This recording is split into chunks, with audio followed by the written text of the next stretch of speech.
Uh, First of all, let me thank the Sri Lanka Medical Association for inviting me to this forum.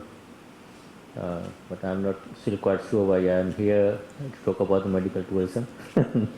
Having two experts on two sides, one is in the medical business and who knows about the business and also the sector on medical tourism, and on the other side, the lady in charge of tourism promotion or tourism industry.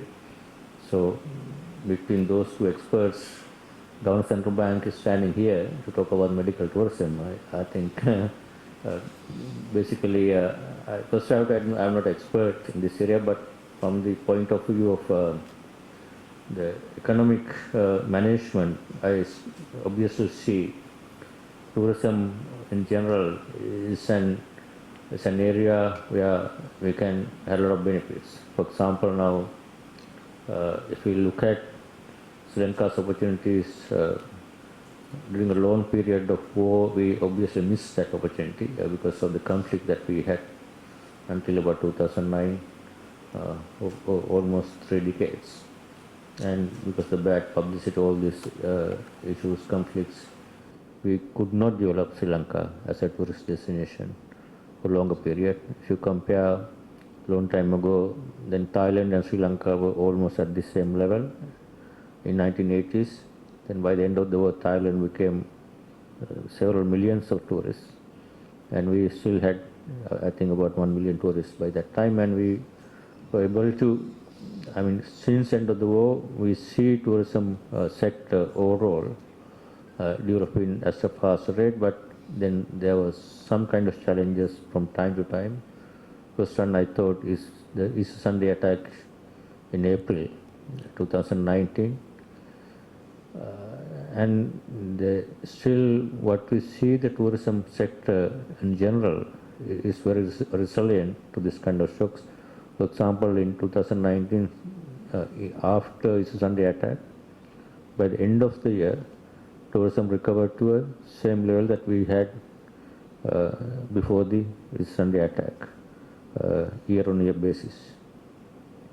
Within the year, by the season, sector recovered.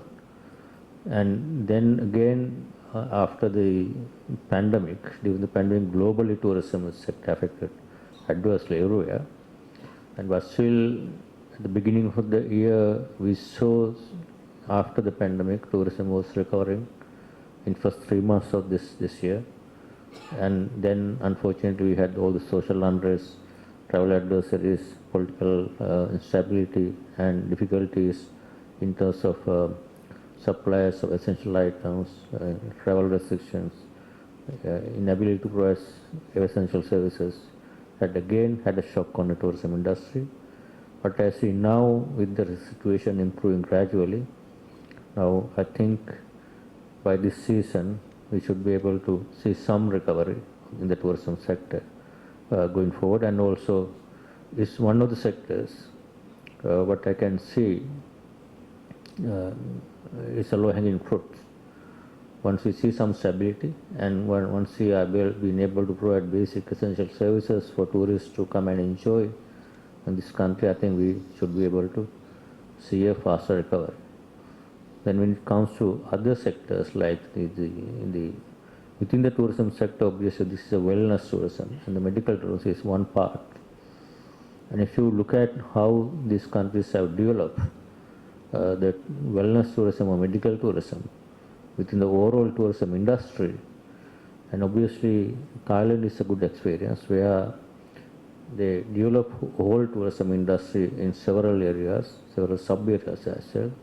And when they saw there is a potential to expand the tourism industry to different, like medical, wellness, the ecotourism, they saw to, I think medical had an opportunity given the relative advantages in terms of cost. When obviously this is an opportunity, and this is where I think the model I would like to see, based on the presentation, a very useful presentation. He talked a lot of things about this global tourism and the numbers in our region. I think Thailand is a good model for us to follow in promoting the medical tourism. And obviously Singapore is one destination where becoming less competitive now in terms of cost, although they have world-class facilities. And in terms of, I think, cost, I don't see a big difference between someone coming from the West to Singapore for a medical tourism purposes having a cost advantage, whereas the next destination now has become Thailand, they can offer similar services at a competitive price.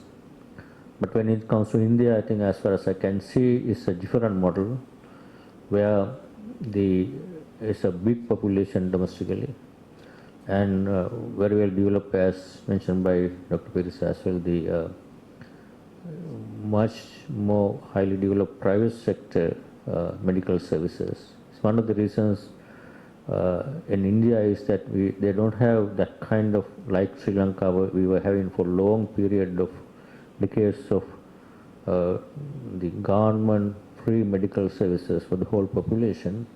India basically wouldn't have that kind of government health services for the whole population. As a result, private sector develop same facilities, and India is a country where you have different variety, wide range of people with high incomes, large number of people with high and middle income. Those who can afford private health services, there was a demand, and as a result, they created this as a market incentive for the private sector health sector to develop to a great extent. As a result, in terms of cost advantage, I think they also been able to attract from the region the medical tourism. This is where, if you can see, even from Sri Lanka or a lot of other countries, people who are very high income are going to Singapore. The middle and low income people, for medical treatment purposes, for which services are not available here, the next feasible destination is India for the time being. And Sri Lanka obviously has an opportunity compared to India. So where I think the approach to me is, first the thing is to develop whole tourism sector broadly, and then when people used to come as a tourist, then only they see the value of Sri Lanka. That's how I think Thailand and Singapore both develop. India, as I said, different model.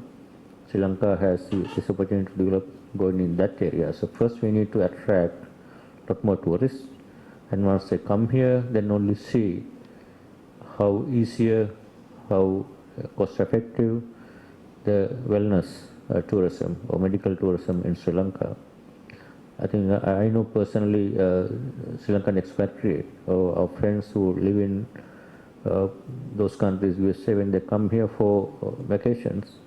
I know two friends who got to go through in sudden emergency surgeries when they are here, and once they do that, and when you compare the cost of getting that services, these medical services, compared to if they had to go through the same services, the cost as well as the services, it was, I think, even much cheaper than India. But a lot of people don't know this. For example is that when my friend who had the medical insurance in the USA, and he had to undergo a bypass surgery here all of a sudden because of the heart attack, and when the bill was presented for the claim for the US health service insurance provider, they could not believe the cost. It's 5% of the cost, that the same thing if we had to do in the USA. And they had to take all the letters, everything from these consultants, hospitals here to confirm this is the actual cost for the recovery. I mean, they obviously, a lot of people basically don't know. This is where, and what I was told, the health insurance service provider had told my friend, if we knew this thing, we would basically pay for the airfare accommodation for their Americans to go to Sri Lanka and get this thing done. From the insurance point of view, it's much cheaper.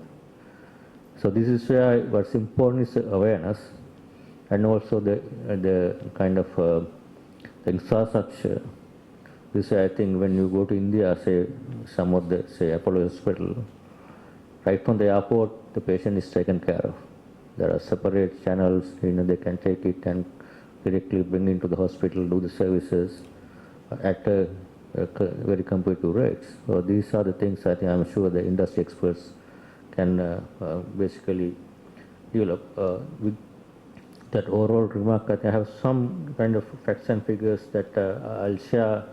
Basically, our strength obviously are our doctors, dentists, and whose qualification are in fact on par with any advanced countries. I think that's where we see our qualified professionals in the health sector can work anywhere else in the world and perform equally good services. There's acceptance of our professional qualifications all over the world. And also our medical faculties and university qualifications are also very well recognized. So that's where we have seen a lot of experts and those who can perform equally good and services.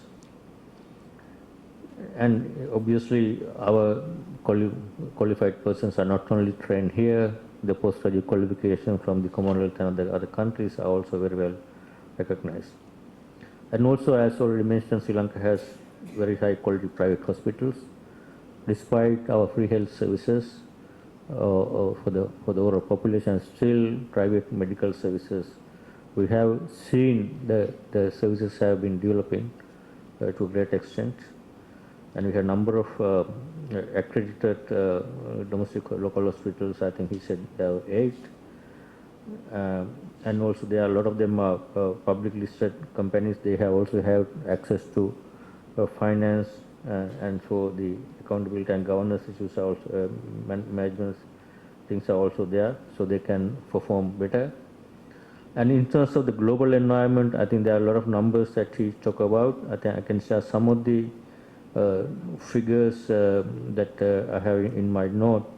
One is that according to official data, this from the IMF and the World Bank, World Travel and Tourism Council, the number is $11 billion had been reported under health-related personal travel by 115 countries out of 185. That is in the balance of payment data in 2017. This had grown to 9% per annum from $2.4 billion here in the year 2000. So obviously there are some other numbers that was presented and it's much bigger. And as I said earlier, persons in advanced countries obviously have several other issues. They continue to be attracted by good quality medical care under lower cost in emerging market economies. That's why I think one example why Mexico is doing well is closer to the US, where the cost of medical services are much higher. Mexico can offer at a much cheaper cost and closer destination. There are other push factors in those countries, including high waiting times, inadequate insurance coverage. For example, in the US, you see if you don't have private insurance, you can't get any services. And also cost of dental care is one thing we have a comparative advantage. And also one other area is online. Basically, some of the medical services can be provided online, so that's one area. And also, I think in the region, obviously, as he already mentioned, Thailand, India, South Korea, Malaysia, Philippines are other countries. Those are actually also competing with us and trying to develop this industry. This is where we need to make sure, understand and advantages, and we need to develop and should be able to compete on medical tourism in those areas. Some of the country experiences, I think, because already information has been shared, I don't want to repeat all these things. When you look at the Sri Lanka, then I have some ideas on the strategies for Sri Lanka. international tourist arrivals and spending is obviously, as we have seen, started developing recently after the end of the war, picking up fast. But we need to do some more work. First, the overall tourism sector, and then focus on the wellness and medical tourism. Um, and and through a strategy, I think medical tourism would be a method to earn more revenue, as I mentioned earlier. I think one thing I just want to mention here, there was export the promotion strategy that was developed by the government with a high-level committee. I was also part of that committee some time ago, and that in fact the wellness tourism was identified as one of the areas that we should be promoting in Sri Lanka. Already, it's not something new. There has been a strategy developed, and as someone said even before the presentation, we have a lot of plans developed, but the problem is the execution and implementation of the plans. And because this was developed by the earlier administration, the new administration came in, that they put that into shelf and started, completely start with a new strategy. And sometimes, that basically wouldn't help for the industry or even to the sector.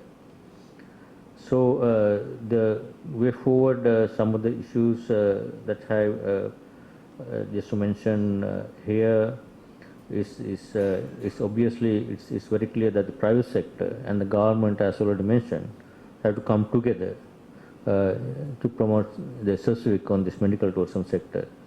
Both the stakeholders have different roles to play in terms of private sector, in terms of developing infrastructure services, and government as a regulator, providing and making the doing business environment easier.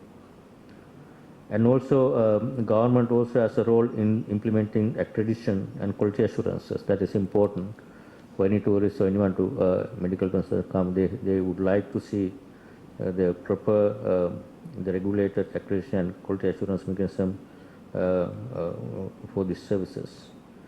That's also where also the insurance industry can also play an important role.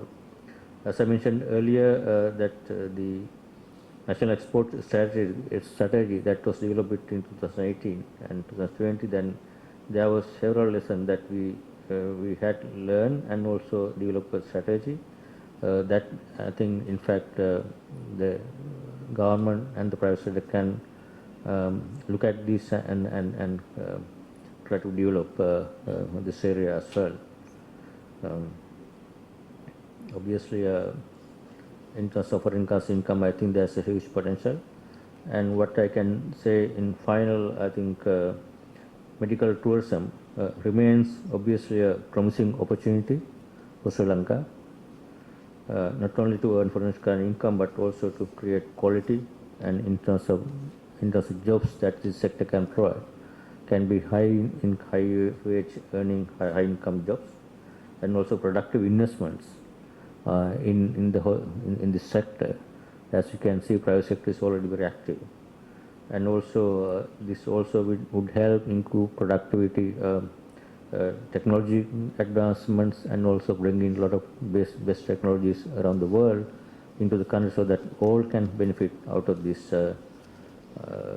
the investment and also the expansion of medical tourism in Sri Lanka. Let me stop here. I have a lot of other information, I think, already, because he has shared. I don't want to repeat this. Thank you very much.